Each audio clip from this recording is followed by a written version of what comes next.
Hello and welcome to Biblical Breadcrumbs, where today we are talking about laws. We are in the How to Read the Bible class, and so this should be releasing on Wednesday, I think, or rather next Wednesday. I'm recording this Sunday afternoon. If you notice my very fancy clothes, it's because I haven't been home yet to actually change out of them. Got too much stuff to do, got too much work, and so we're here going through this. We're thinking about laws today, and so we'll go ahead and switch over to the PowerPoint page. Wow, this feels so fancy. I haven't done this before. It's so cool, and I need to make sure to click on that so I can actually get through the PowerPoint as I see it. Today we're talking about laws. Last time we talked about narratives being the stories, the history that's going on.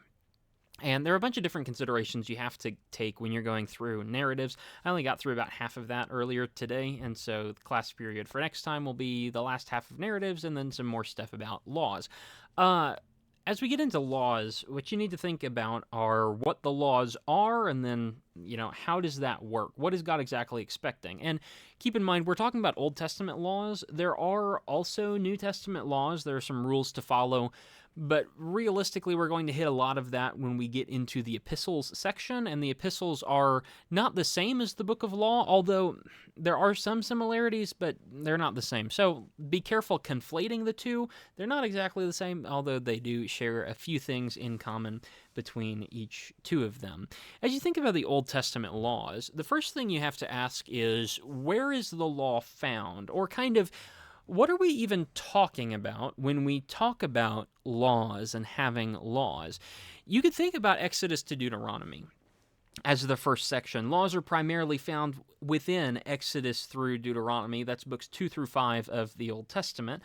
Of course, these are not laws alone. These are more concentrations of law than anything else. Exodus begins with people of Israel being oppressed in Egypt, and then Moses comes on the scene, and then Moses runs away, and then Moses in the burning bush, and then Moses back to Egypt, and then the story of God working with Moses through the 10 plagues, and ultimately the Passover and everything like that, them escaping from Egypt, the Song of Rejoicing, and a few encounters in the wilderness before you actually get to the law section, which begins in Exodus chapter 20, when God says, I'm God, you should listen to me, and starts giving the 10 Commandments.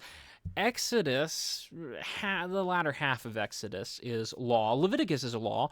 Numbers is not really law, but there are some laws in there. There are some concentrations of law throughout, and then Deuteronomy is basically just one long book of law. So, when you're talking about the law, Exodus through Deuteronomy, yes, but not all of Exodus, and then not a good chunk of Numbers, so it's kind of like Leviticus and Deuteronomy. But if you just say Leviticus and Deuteronomy, then you miss like the 10 Commandments, which are in Exodus, which seem pretty important. So, basically, I'm saying it's a little complicated. Exodus through Deuteronomy, not entirely law, but a lot of stuff in there is law. And even Leviticus isn't entirely law. There's a section, I think it's Leviticus 24, on them trying to apply the law, or Deuteronomy is not entirely law. The last chapter, or the last section of the last chapter, is about Moses then going up on the mountain and ultimately dying and God burying him. And so even those books that are strictly law are not strictly law. Be careful about that. When you're talking about law, we're talking about the basic idea of rules and commands that work within the framework of a lot of other things. Exodus 20 verses 1 through 23 verse 19, but then not really 24, and not the second half of Exodus 23, but then yes, laws through 25 through 31, but not laws for 32, which is the golden calf, and 33, which is Moses trying to reconcile that, but then yes, laws in the second half of 34, but not in the third half of 34 apparently, but yes in the first bit of 35 and even a little of 36, but not really for the end part, which is just a description of them following the laws. It gets complicated as you dive further and further in. Law, the books of law, are a generalization. That's the point that's being made. So be careful when you just say, the law is in Exodus. Well, it kind of is, and it kind of isn't. You could also say, it's not just that these aren't exclusively law. They are not the entirety of the law. There are laws found outside of these. Genesis 9, for instance, God forbids the eating of blood, which is, I believe that's also repeated in the law of Moses, but it was a law long before Moses, which is one reason why in Acts 15, when James is trying to bind some rules on the Gentile nations, he says you shouldn't eat blood. It's not because it was a Jewish thing, it's because it's always been a principle of God's people. Noah himself, way before the Jews, but Noah wasn't allowed to eat blood either. So that's why I believe that, but that's a whole different conversation.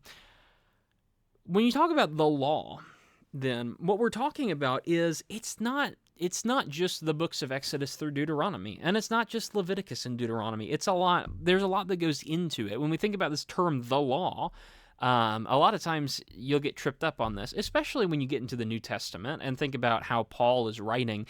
He'll write law, and sometimes it will mean the Old Testament law, sometimes it will mean the law of Moses, sometimes it will mean the Old Testament, and sometimes it'll just mean a rule. And so when you break this down, well, it could just be rules that we're talking about.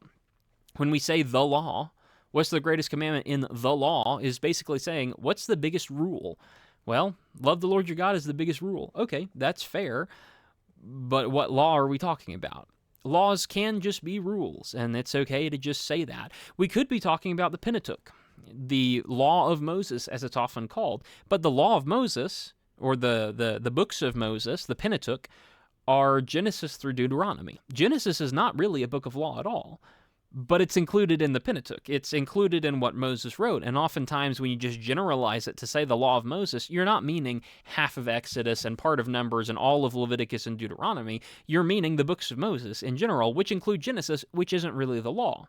Or it isn't the rules part of the law, but it is the law part of the law because it's the law of Moses and Moses wrote it, so it's the law of Moses, even though Genesis isn't really about giving you rules to follow. Are you following how terrible this is? When you define the law, it starts to get kind of complicated. You could just be meaning the Old Testament. The old law, the old covenant, the agreement that we had. A covenant is just a promise for one person to do one thing and another person to do another thing. The old law is the old covenant. And sometimes I feel like you can just say law and be referring to the entirety of the old covenant, and there's nothing inherently wrong with that. Or you could be just referring to Deuteronomy. In Deuteronomy 17 and verse 18, I don't know why I don't have a Bible out. I feel like I should have a Bible out to do Bible-related things. Deuteronomy 17 and verse 18, also it shall be when he sits on the throne of his kingdom, talking about the kings, he shall write for himself a copy of this law in a book from the one before the priests, the Levites. What is this law? Is it talking about just the rule that he shall write this law? Well, probably not. Is it talking about the entirety of the Pentateuch? Probably not, because Moses specifies it's this law in Deuteronomy. Well, so it's probably not the entire Old Testament. Maybe it is just Deuteronomy. Maybe Deuteronomy is the purest version of the law, and the kings are just supposed to write out Deuteronomy as what they say. I'm not exactly sure. I think that's the case. I think kings were just supposed to write Deuteronomy. That's what it sounds like to me. And so I don't believe they copied down the Old Testament, the whole Old Testament, or even the law of Moses. I have undertaken a project to copy down the Bible, just like the kings used to do, and it is after that I realized they probably didn't copy down the whole Bible, but I've already committed to it, so here we are, and at least I'm starting in the New Testament, so it's slightly more relevant to, or slightly more immediately apparent and relevant to my life today. Deuteronomy could just be the law, and when you say the law, maybe you just mean Deuteronomy. I don't know. When you start talking about law, it gets kind of complicated, just because we're not all referring to the same thing when we say law. And so even though none of this has to do with how to interpret the law, we're trying to find out what we're talking about, what we're interpreting together, and that itself can be a little bit complicated. I'm running out of water. This is a sad day. But we have to talk about how Christians use Old Testament laws. This is really important because people need to understand this. People need to get this. As modern-day Christians, we are not adherent to the old law in the same way. One of the reasons why I tried to clarify that statement I just made, the law's not as relevant. It is relevant, but it's not relevant in the same way. For a Christian to follow Old Testament laws would be ridiculous, but for a Christian to read Old Testament laws is one would say basically required, because they are still the rules of God, and it does still tell you things about God, even if it is a little bit different. How do Christians exactly use Old Testament laws?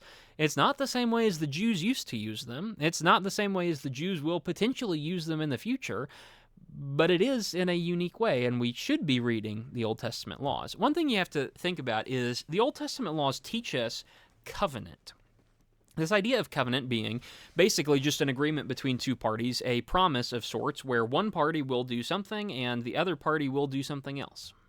God has always operated with people on the basis of covenants. You will notice whenever he comes down and has a conversation, he will say, Abraham, leave this land, which is something Abraham needs to do himself, and go to a land which I will give you, which is something God will do for Abraham. Okay, God is operating off of a covenant. Abraham, if you do this, I will do this. There is a basic agreement there.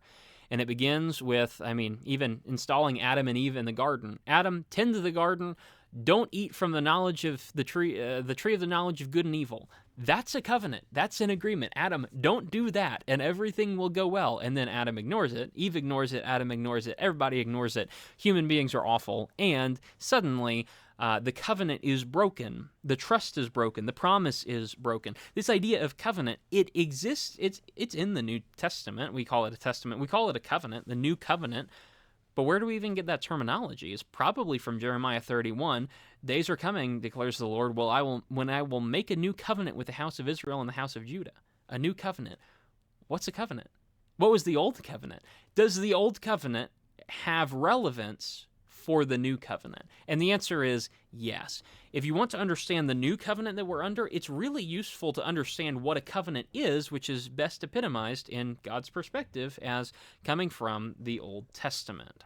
Really important that we actually get that.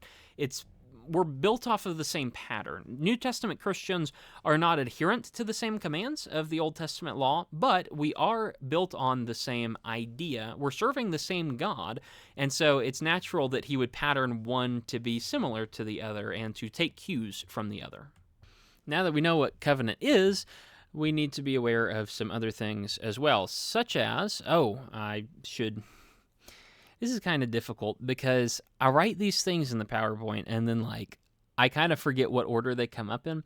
PowerPoint ends up being my notes page for a lot of classes, and so it's really useful when I have it displaying on the main screen, and usually on my laptop computer I'm able to just see the next subpoint, but here where I'm using the recording software, I'm not able to see the next subpoint. So I end up just kind of going places and unfortunately skipping some of the minor points. When you're thinking about covenant has, we're back to this idea of covenant if you're just on audio. They teach us this idea of covenant because covenant is really important. It's not just a promise or an agreement. That is the basic definition of it. But when you think about the idea of covenant, what you see a lot, especially when you go through stuff like Deuteronomy, is blessings and curses that are found in the covenant.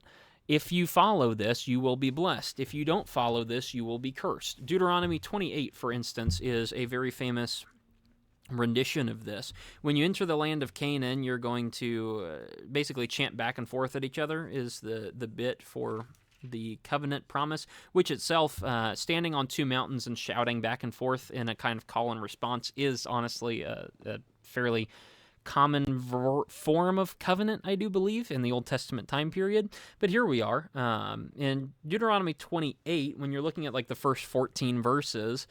All these blessings shall come on you and overtake you, verse 2, because you obey the voice of the Lord your God. Blessed shall you be in the city, blessed in the country, blessed shall be the fruit of your body, and etc., etc.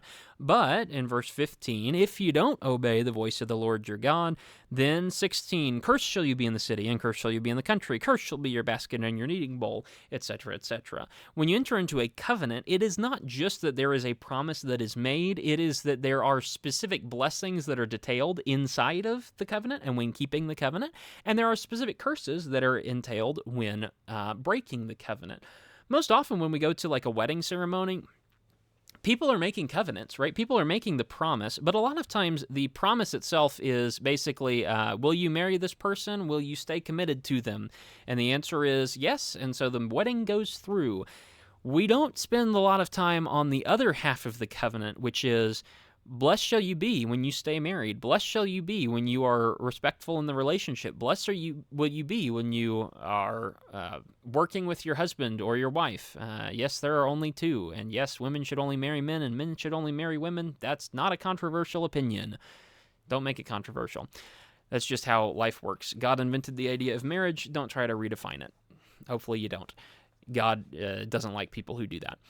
Very simple, right? We don't really spend a lot of time on blessed shall you be if you are obedient to this covenant, and we really don't spend a lot of time on cursed shall you be if you break this covenant. Cursed shall you be if you divorce. Cursed shall you be if you quit treating your spouse properly. Cursed shall you be if you do all these things.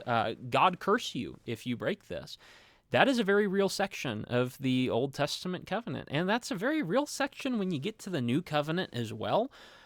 People who sign on to the New Covenant and then abandon Jesus, Hebrews talks about it and says, look, it would be better for the person to never have known Jesus and never to have come on board than to jump on board and then get out again.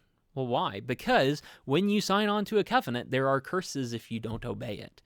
It's a whole different ballgame. Once you enter into a covenant, there are curses if you break it. You could just ignore the covenant, and then you don't get the blessings, but at least you don't get those curses. But people who join the covenant and then leave, they are cursed, especially.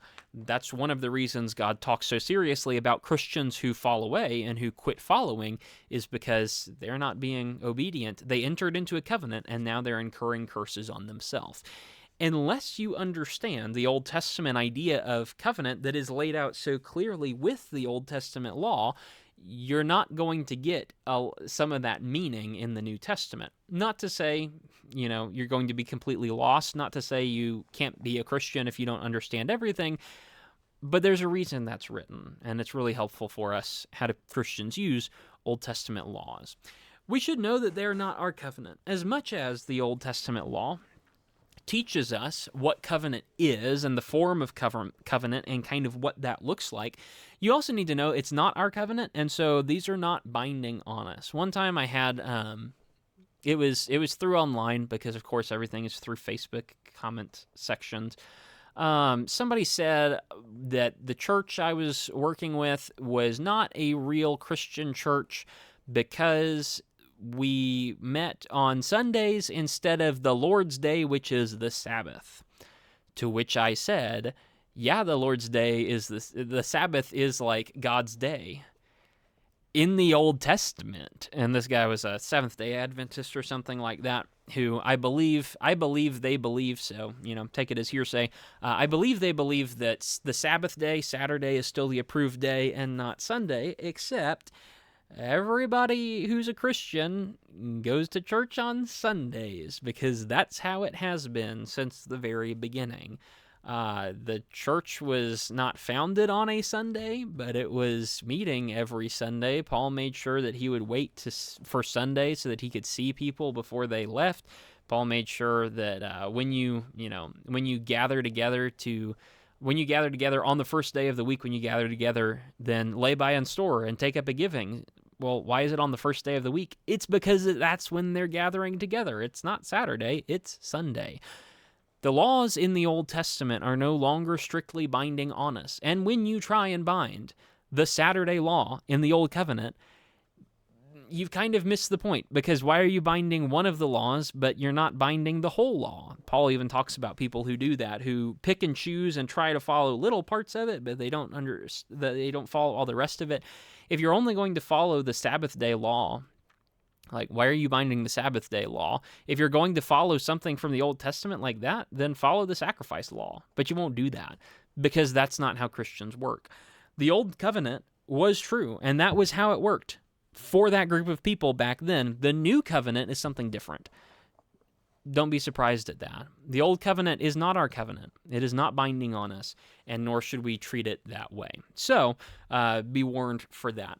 Know also that even though it's not binding, it does set precedent for the New Covenant, because some laws are repeated in both. And this is not to say, in the Old Law, you are told laws, and the New Law, you are also told laws. Sometimes those overlap.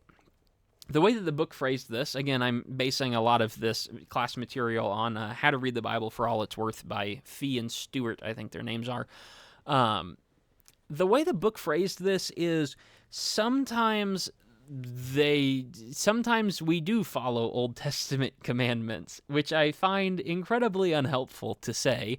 We spend a while talking about how we don't follow Old Testament commandments, and then you undercut that by saying sometimes you do. No, you don't. What you do is you follow New Testament commandments, and sometimes the commands in the New Testament are repeated from the Old Testament. Example, in the New Testament, should you murder? No. In the Old Testament, should you murder? No. Okay, then as a New Testament Christian, why do I refrain from murdering? It's not because it's one of the 10 Commandments. Some people will say, well, it's one of the 10 Commandments, so you have to follow that. But that means you have to honor the Sabbath day and keep it holy. But that's not a Christian command, because the Sabbath day is different. It's heaven. It's Hebrews chapter 4. The Sabbath day is no longer binding, but murder is. Why? It's because God never said in the New Testament you have to keep the Sabbath day. God did say in the New Testament, don't kill people. It's different. The laws may be repeated in both, but I'm following the new covenant. I'm not following the old one. When you read Old Testament laws, there's a tendency where if the law is close enough, or maybe it's just the exact same law between old and new, we say, look, that's where we get it from. And the answer is that's not where we get it from. We get it from the New Testament. If we're going to obey it, we're obeying stuff from the New Testament. But the Old Testament can inform some of that, and some of the overlap between the two really just shows you the consistency of God's character. We should also say that the laws teach ideas, as in we understand truths about God. And so, even though we don't keep the specific Old Testament laws anymore, we are inspired by those things, right? We learn from those things, and when you look at those things, you do gain some pretty good information about it. For instance, we don't keep the laws about animal sacrifices anymore. We don't need to. We have Jesus as a sacrifice. Go read Hebrews again. Hebrews is really good for kind of dividing that line between Old and New Testaments, and I should probably write that down at some point because Hebrews is really important. Hold on, see you in a second. We no longer keep the Old Testament sacrifices. We don't do the lambs and the rams and the goats and the everything else. We don't need to do any of those things, right? We're not commanded to do that. But doesn't like reading through that section tell you something about God? Doesn't it tell you God is detail-oriented? Doesn't it tell you God cares about his people? Doesn't it tell you God is very specific and he will command in specifics? He wants to be obeyed in specifics. Doesn't it tell you that God is in tune enough to command specifics that way? When you see things that are commanded in the generic, you don't need to actually specify those because God could have if he wanted to, but he doesn't. That is plain as day when you read the first 7 chapters of Leviticus and you start to see, take the animal apart and take the lobe of the liver and wash that off and put it in a certain place. When God wants to be very detailed, he can be. So if God has left things generic, don't be very detailed and say, this is definitely what God meant. Maybe he just meant to leave it generic. Old Testament laws teach us ideas about God. So we start to understand some truth about God, even though it's not something that I'm going to bind on somebody else. It is something where I can look at it and say, wow, that's what that meant. Okay, like it tells me something about who God is, his holiness, his righteousness, his goodness, his specificity, his whatever it is. You can learn from the ideas. You don't have to obey them slavishly, but you can learn from the ideas that he gives us. I have to come back down there. Basically, the point boils down to this. We don't bind the Old Testament. We do bind the New Testament. We follow after the New Testament. We don't bind the Old Testament. The Old Testament existing is cool, but it's not a direct command to us today, though we do learn from it. And when you read the Old Testament, you do learn the ideas that God was looking for. You learn that, God the whole time has been about loving God and loving neighbor. That's really been the basic command for the whole thing. Even in the New Testament, it's repeated in the New Testament.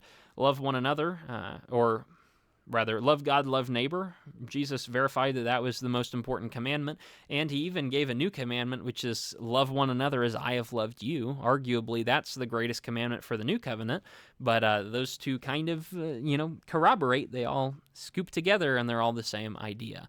We don't bind the Old Testament. We don't follow after those things specifically, But we do take some cues from it, we do learn from it, and it does have valuable information to us. If you are a Christian, the New Testament is the most important thing. But the Old Testament provides some really important background information for the New Testament and why the New Testament makes sense and why you should trust in the New Testament. Don't neglect that. Old Testament laws, maybe they're not the thing that stands out to you as pointing toward the new law the most, because they don't. Prophecies do that more than the laws do. But still, you can gain a lot of good information from back there. Just don't try to bind it and enforce that people must obey Old Testament laws. Those were for Old Testament people, and we're not Old Testament people anymore. So don't bind it, do learn from it.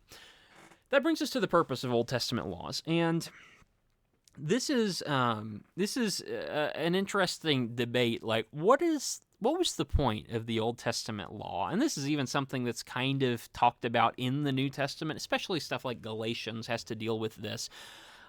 Does the law justify, and in order to kind of disambiguate it, do the rules justify? Well, not really. Like, go read Galatians. I think it's especially Galatians 3 and 4 is Paul's argumentation on it. What was the point of the Old Testament law? It wasn't to justify, because rules can't do that. Do rules justify? The answer is no, but there is an asterisk on that. There is kind of a like, wait, hear me out on this, and then we go forward. The answer is rules reveal guilt. That's what a law is for. A rule tells you what makes you wrong.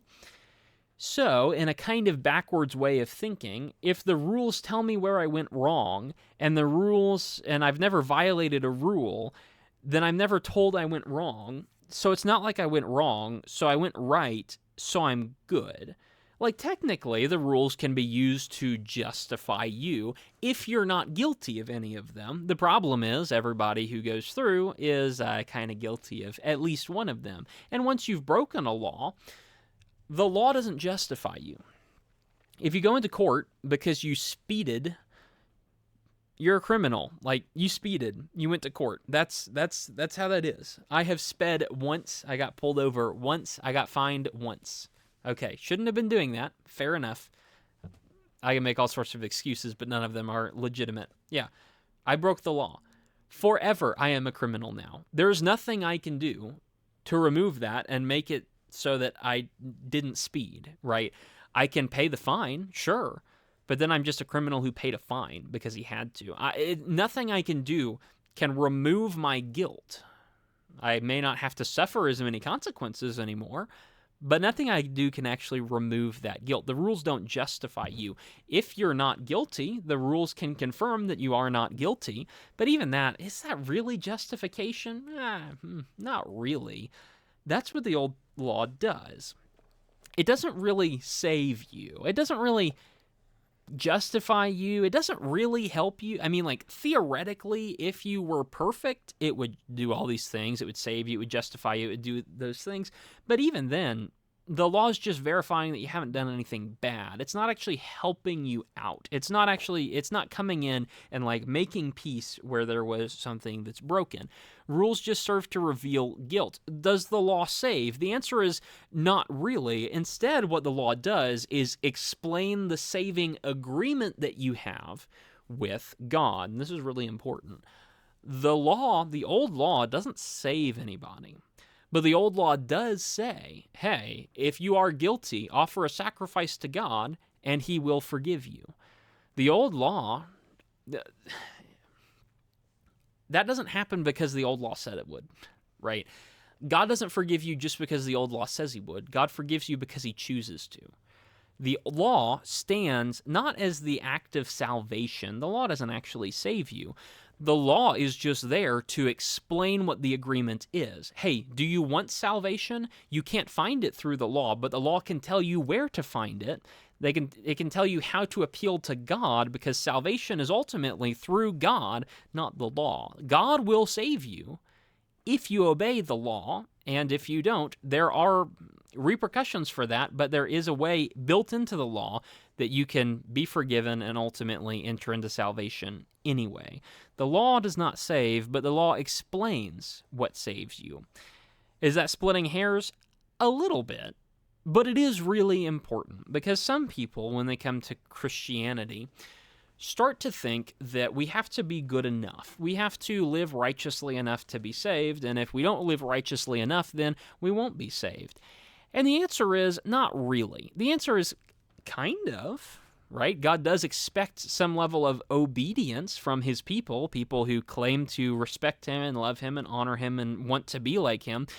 God does expect some things, but it's not like you can work your way into heaven. Paul is very clear on this, Ephesians chapter 2, right? Not of works, so that no man may boast. You don't save yourself. You're not going to work your way into heaven. You're not good enough for that. But we do have a law that tells us how we can appeal to the one who is good enough to extend us his mercy and save us. In that way, the law, the New Testament, the New Covenant is the same as the Old Covenant. It's not the same in its content. The Old Testament, you're butchering animals. The New Testament, you're not doing that.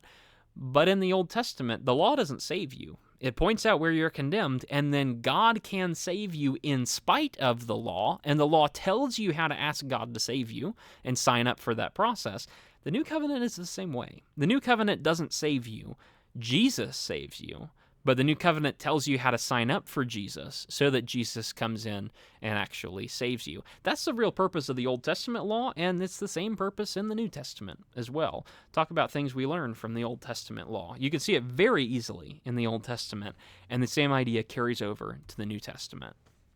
Well, we should talk about types of laws. Very briefly, types of laws are very, very easy to basically understand. You've got stuff like what's called the apodictic kind of law, which is to say a direct command on something you should do. For instance, Exodus chapter 20, I have up there, verses 23 through 26. Exodus 20, verse 23. You shall not make anything to be with me. Gods of silver or gods of gold you shall not make for yourselves. An altar of earth you shall make for me, and you shall sacrifice on it your burnt offerings and your peace offerings, your sheep and your oxen. In every place where I record my name I will come to you, and I will bless you, and if you make me an altar of stone, you shall not build it of hewn stone. I should take that off, because that's actually an example of the next kind. Apodictic, which is to say direct command, is this idea, and actually I'll pause this, I'll go edit that, and then be back in just a second. And there I am, I'm back. So if you notice, I also switched from underlining it, because underlining on this font does not help you see what it is, and instead it's italicized, and that'll be better for us. Apodictic laws are direct commands like Exodus 20, verses 23 and 24. You shall not do that. You shall do this. You shall not make anything to be with me, right? No idols. You shall, in verse 24, an altar of earth you shall make for me. That's a command. It's a direct command, right? That is to be obeyed, regardless of the situation. That is something that you should do. An apodictic or direct command type of law, a general statement to be obeyed. On the other hand, you also have what we call casuistic laws. Casuistic laws are this kind of if-then statement, the kind of statement you run across in, for example, Exodus 20 and verse 25. And if you make me an altar of stone, you shall not build it of hewn stone, for if you use your tool on it, you have profaned it. What does that mean? Is Exodus 20 verse 25 a command for Israel to make God an altar of stone? No, it's not. It's a command that if you are going to make one of stone, there is a right way to go about it, right? If you are going to do it, then this is how you do it. But this is not a direct command. There is a command in verse 24 to make an altar of earth. That must be done. The altar of stone is optional, but there is a right way to do it, and there is a wrong way to do it. Sometimes you will run across laws that are absolute, and the kind of direct command, like, this is going to happen. This is always going to happen. This is what God expects. But a lot of times you'll also find laws that are just like, well, if you do this, then you do that. And it's really good to see. If in verse... let's see. You don't have to, right? If you steal from somebody else, you need to return it plus a few extra animals. That is an if-then statement. That is not a direct command. Because if it was a direct command, it would be, hey, return to your neighbor all these animals, and you'd say, what? I didn't steal any. How is that fair? It's not, but it's an if-then command. If you steal, then there's a punishment for it. Be careful and just keep an eye out for the two different types of laws, some direct and some the if-then, if this happens, then I will fulfill the other half of that idea. You can go further and talk about laws. Now that we have a basic understanding of what laws are, we have to ask if God's law is reasonable. I'm getting text messages during this. Stop texting me on Sunday afternoon, people. I got work to do. Anyway, is God's law reasonable? Good question. And a lot of people would say no. A lot of people would like to demean God and say something bad about God, even if it's not very true. They like to do it, and, well, may as well. What we have to ask is kind of, if you want to sum this down into a very basic kind of summary overview, is God's law reasonable? Well, figure out what the overarching principle of the law is. And once we know the overarching principle of the law, we can judge if that's fair or not. I mean, you can even look at some specific examples, although we're not going to be able to dive into every law, even not here online. I don't have the time for that. I probably don't have the patience for that.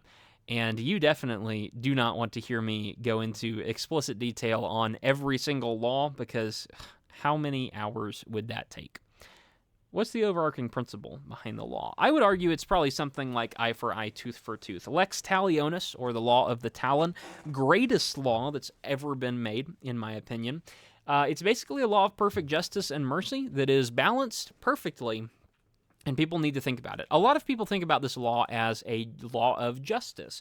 Eye for eye, tooth for tooth. If I knock someone's eye out, I deserve to have my eye knocked out, because what I did to them deserves to be done to me. Treat other people as you want to be treated is kind of the nice, cozy way to say eye for eye and tooth for tooth. If you do something horrible, you get something horrible done to you. This is not a law about vengeance. I've talked about this before, I think. This is not a law about personal vengeance. This is something that's left up to the court system. This is something that's left up to, wiser people. It's not that if someone knocks my eye out, I go and knock his eye out. It's if someone knocks my eye out, I take it to the judge, and the judge knocks his eye out, or something like that. Eye for eye, tooth for tooth, perfect justice. But it's also a law of perfect mercy. And this is really important that people don't think about enough, or all that often, or at all. And you need to be thinking about it. Eye for eye, tooth for tooth is not merely a law of justice and, hey, as much damage as you have done should be done to you. It is a limiter as well. If someone knocks my eye out, my natural inclination is not to go and only knock their eye out. My natural inclination is to go kill the guy because he hurt me. Right? My natural inclination is to beat him within an inch of his life, or to break a few bones, or go after his family, or whatever it is. And maybe that's not my natural inclination. Maybe I shouldn't just admit to threatening, violent thoughts towards people. You understand what the point is.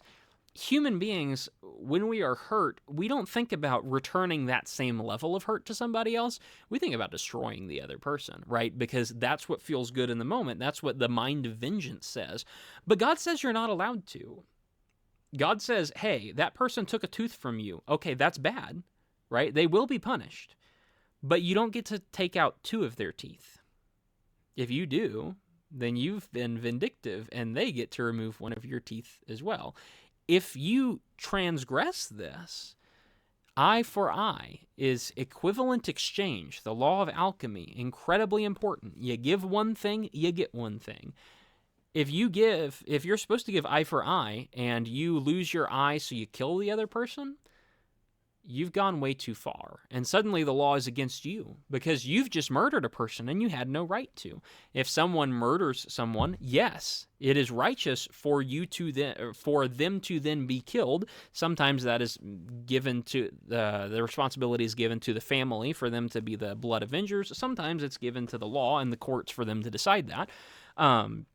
But it is righteous. If a life has been removed, a life should be removed. But if only an eye has been removed, you don't get a right to take anything else. You don't get to lose your eye and then break someone's arm.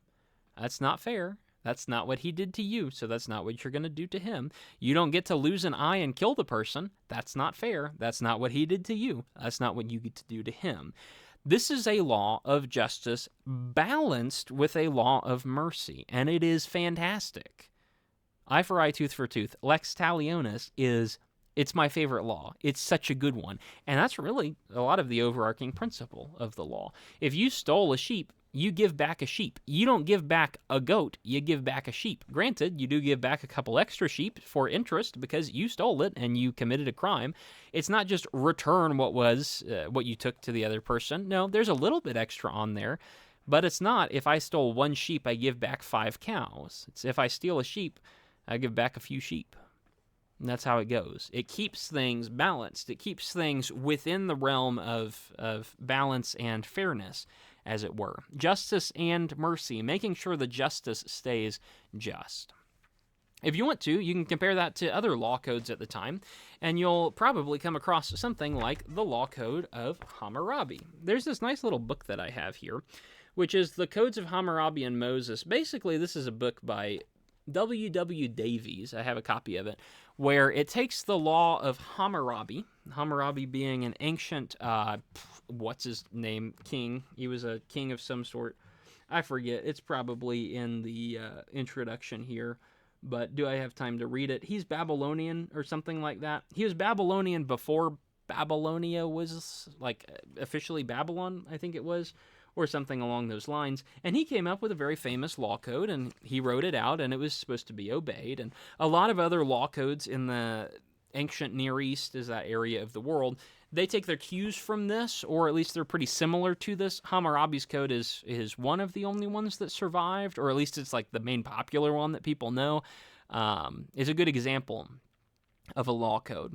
Well, when you dive into Hammurabi's code, you get stuff like Hammurabi's Code number 6. For instance, this book is cool because it breaks down Hammurabi's Code bit by bit, and then it also puts some Bible verses with it to kind of show you where similarities are and then also where some differences are.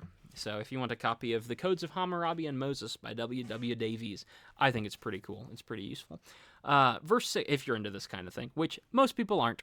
Fair enough, but it's fun. Hammurabi, number 6. If a man steals the property of a temple or a royal palace, that man shall be put to death, and so too he who may receive from his hand stolen goods shall be put to death. In other words, if you steal property from a temple or from a palace, you die. That's the consequence. Is that fair? No. You stole some stuff. Stealing is wrong. Okay, yeah, I'll give you that. Stealing is a crime. And it may be a really effective deterrent to say, hey, if you steal something, then yeah, you're just killed for it. Okay. But is it really fair to remove someone's life just because they took a little bit of your money? And notice specifically it's from a temple, so that would be worshiping gods, or from a palace, so that would be where the kings live. Those result in your death. If you steal from just another human being, you don't actually die. Actually, if you jump over to Hammurabi's Code number 8, this is what you get instead. If you steal property from a temple in number 6, then you get killed. But if you just steal an animal from the temple, then you just pay back what it is. It's obscured on the screen there, but if you steal an animal from the temple, you pay the animal times 30-fold. When God says you return a sheep 4-fold, maybe 5-fold in extreme circumstances. I think it's maybe cattle that are 5-fold and sheep are 4-fold, which is quite a bit, but it's a 4 times bonus. Hammurabi, it's a 30 times bonus. And if you steal from an animal from a temple, then you pay that animal times 30. If you steal just from a regular person, then it's that animal times 10, so already over twice of what God has commanded, which is to say, God at least kept things fairly reasonable. 1 to 5 is still a lot. 1 to 4 is still a bit. 1 to 10 is a lot more than that. And guess what happens if you can't pay back the 30-fold or the 10-fold? You die. So if you steal from a normal person and you can't pay back and you don't have 10 of those animal, then you're just executed for it. Wow. Okay.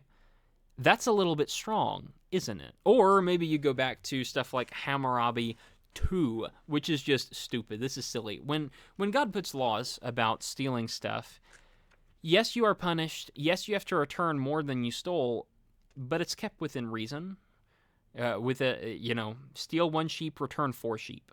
Okay, that's hefty. It's a hefty enough price that is going to be fairly harsh and people are not going to want to do it.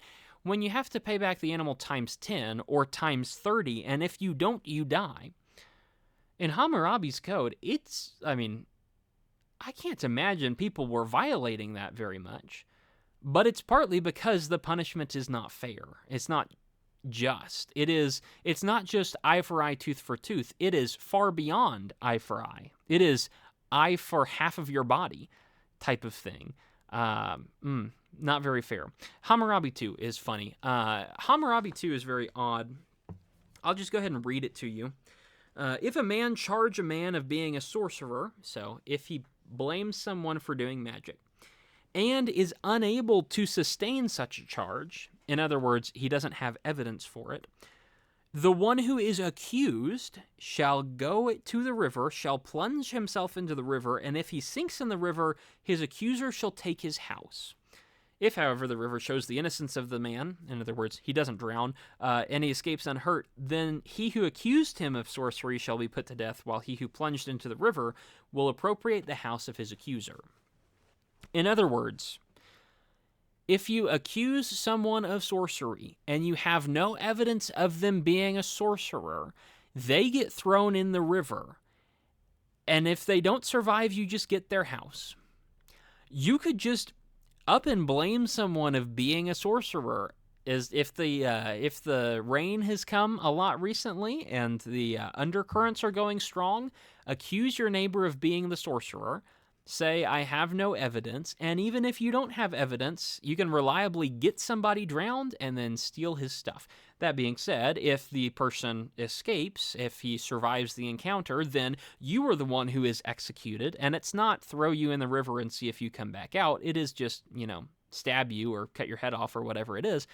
But still, this is a law where someone with zero evidence could just come in and steal your house and steal your life because they said, oh, you're a witch or whatever like that. Salem witch trials, probably not super great. Hammurabi was doing it a long time ago. You can just accuse somebody without evidence and get away with it. Where does God let that happen? Or isn't it that something can only be sustained on the basis of 2 or 3 witnesses? And by the way, if you lie about being a witness, you incurred the penalty that the person you lied about was supposed to incur. If you're trying to get somebody executed, but then they prove themselves innocent, you are executed instead. That's fair. You were trying to do something horrible to somebody. But at least on the initial accusation, at least in God's law, you need evidence for it. In Hammurabi's law, you can just say whatever you want to and hope that your accused one dies. When you ask if God's law is reasonable, a lot of people will say no or whatever. A lot of people will say that just because they don't like God. Some people will say that because it sounds harsh, even according to our own sensibilities, eye for eye, tooth for tooth does sound a little bit harsh in these days where if you kill somebody, you can just go to prison instead of being killed. Sometimes it sounds a little bit harsh. What you need to compare it to is the law codes at the time, to which Hammurabi's law code is a cool thing, but it's way too harsh. It's way beyond the violence of God's law. God's law, in comparison, is like a bare slap on the wrist compared to what Hammurabi was trying to do. God's law is more balanced than his. God's law is more fair than his because it's God's law. It's not just a human being coming up with an idea. It's God coming in and doing these things. When God says it, of course, it's going to be much more reasonable compared to the law codes of the time. And even if you compare it with laws today, in a lot of ways, it is more reasonable because, not to get too involved on the whole, should you execute prisoners or whatever example. But when somebody can kill someone else and then get away with it with just a few years in prison or maybe life in prison, but they're still alive and there's potential for them to come back out, it's not that scary. If you were promised death for killing someone, that's a little bit different. That's a little bit more intimidating, and maybe some people would be more willing to hold back. If you promise death for someone who steals $100 from a church building, you're not going to have people break into church buildings, but it's also not very fair. And that's where Hammurabi's Code doesn't do so well. So I would argue God's law is reasonable, and it is even still reasonable today. You should probably pay attention to that. The Old Testament is very fair and very balanced. As you're going through, one of the questions that arises a lot of times as we're nearing the end of kind of the laws, why did God give these? And a lot of people will come in and say that the law was for physical benefit for Israel. A lot of the laws that were given were for their good, physically. It was for their physical health. And we can just go through a few of these. For example, food laws, forbidden animals. I have heard this argument fairly often from either books I've read or just or random people. I've gotten it, I think, once in person, and mainly it's just through things I've read or a couple of videos I've seen, people arguing this. God forbids pigs. Something. Pig blood is particularly dangerous or virulent or whatever it is. If pigs are not cooked properly, pigs are very finicky, and if pork chops are not cooked properly, then you can get pig blood in the pig, or if it's not prepared properly and you get the blood inside of the animal or inside of the meat, and then you eat the meat, you're going to have a lot of terrible diseases. It could be that God's food laws in many ways forbid animals that are dangerous to eat, and so Israel didn't have to be like professional chefs to not poison themselves. Maybe some of the forbidden animals are just forbidden for practicality's sake. It's not for any kind of religious sake. You could argue that there are sanitation requirements. Quarantines, animal graveyards, and waste. Waste is supposed to be outside the camp. Animal graveyards. When you kill an animal, you don't just let it decompose right in there with you. There's a dumping ground outside. You take the skin, you take the bones, you take the stuff you don't burn, and you throw it outside because you don't want that living in your backyard. It's probably going to be bad for you. When somebody's sick, you quarantine them, or there are ways of sanitizing them. Lepers have to stay outside the camp. They cannot come in. If they come in, if they touch anybody else, that person is unclean until you wait a couple of weeks and you wash yourself a few times and you make sure you haven't carried anything. If you have something that arises on your skin, if you have a little spot that comes up on your skin, you're supposed to be kicked out of the camp for a while because you don't know if that can spread or not.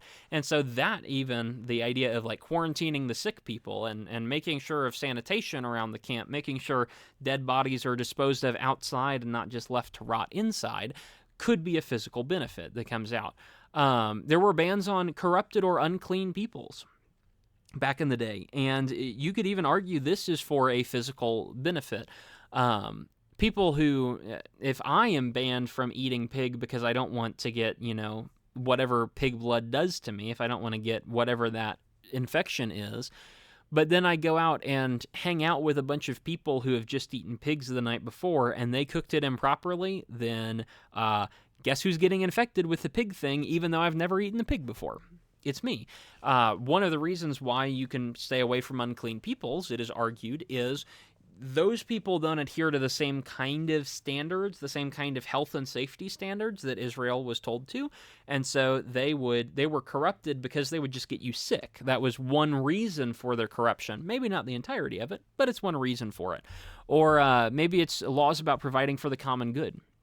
Widows and stuff are taken care of by their neighbors and by people around them, by family members, and then those who see they have needs. When you are harvesting your crops, you are supposed to leave the corners of your field and not take those, so that if there are poor, homeless, wandering, whatever it is, people who are hungry nearby, they can come in and they can take the corners of your field, and you've left it for them to make sure that they are still provided for. There is a physical benefit when you think about these laws that God has given. And so the question is, well, was the law for physical benefit? And I hope you know the answer. The answer is no. It's not at all. God's laws are for spiritual benefit. Why does God say, stay away from the unclean peoples of the land? It's not because they eat pigs and that might give them a blood disease. It's because they have idolatry, and idolatry is an evil thing. We don't want to be replicating that. When God says, provide for the widow and the orphan among you, it's not because, that's just that's good for society to not have the social security system burdening people through their taxes or whatever. It's not anything like that. It's providing for the common good, sure, but it's because you're helping people, right? It's not for physical needs. It's for the spiritual benefit of being a blessing to people. When God bans animals, it's not because they're physically diseased. It's because there's a spiritual benefit. There's a spiritual lesson there. We should note, God also does know your physical needs. God also does know if, pufferfish is very hard to prepare properly, and so making sure you don't poison yourself, let's just ban the pufferfish. That's fine. God also knows it's probably bad to let corpses decompose inside the city limits. Yes, there's a place for that. Outside the city, that's perfectly acceptable for that. God also knows that there are physical needs. God knows that some physical needs need to be accomplished. And so his laws accommodate those. But that's not really the point. If someone comes up to you and says, God's law was so that Israel could be physically safe, no, it's not. It was so that Israel could be righteous. That's the spiritual benefit. That's what we were aiming for. But I am not surprised that God's law also incorporates your physical needs into it and also helps you out and also does these things for you. God also knows our physical needs as well. So, in summary, for a section on law, we're 56 minutes in. Mostly done. Here are some summary do's and don'ts. Old Testament law is for you. Do read it like it's for you, but do not read it like it is to you. Old Testament law is not written to you. Old Testament law is not written to you in 2026 or whenever you hear this video. Old Testament law was written to the Jews a long, long time ago. You are not one of those. You are not adherent to the Old Testament law anymore. Learn from it, sure, but do not bind it on yourself or on other people. Old Testament law is also the basis of Israel, not Christianity. I just kind of said this. Old Testament law was meant for the people of Israel. It's not meant for modern-day Christians. It is good to learn from. It is good to see principles from. It is good to, interact with and have all sorts of benefits from, yes, but it is not binding on you. It is not your law for your people. The basis of Israel, not the basis of Christianity. Keep that in mind. New Testament law is Christianity. Old Testament law is for Israel. Old Testament law is balanced in justice and mercy. If you think it's only just and not merciful, you don't understand lex talionis. If you think it's only merciful and not just, you don't understand lex talionis. God's basic, fundamental, founding argument for his law is, hey, we're going to be balanced here. Yes, there is justice, but yeah, there's also mercy. Remember that the law is balanced in that way. It's not temperamental and kind of flighty like some of the laws of mankind. It is nice, it is balanced, it is good. The law is not comprehensive, but it is a good paradigm. The law does not account for every single last instance, but it does give you kind of an idea. There's a reason why sometimes people will differentiate between the ideas of the letter of the law and the spirit of the law, and while a lot of times the definitions for those are not very helpful as you go through, and they just really don't benefit all that much, sometimes as they're defined, but there is something to be said for that. The letter of the law does not cover every single last detail, right? What do you do if, time to make up a ridiculous scenario that's not covered in there, what if a pitchfork is sitting on top of your house and then the wind blows it off and it stabs somebody on the way down? God didn't say, well, if a pitchfork is on the roof of your house. He didn't even say if a tool is on the roof of your house and it blows off and kills somebody, then it's your fault. He doesn't say anything like that.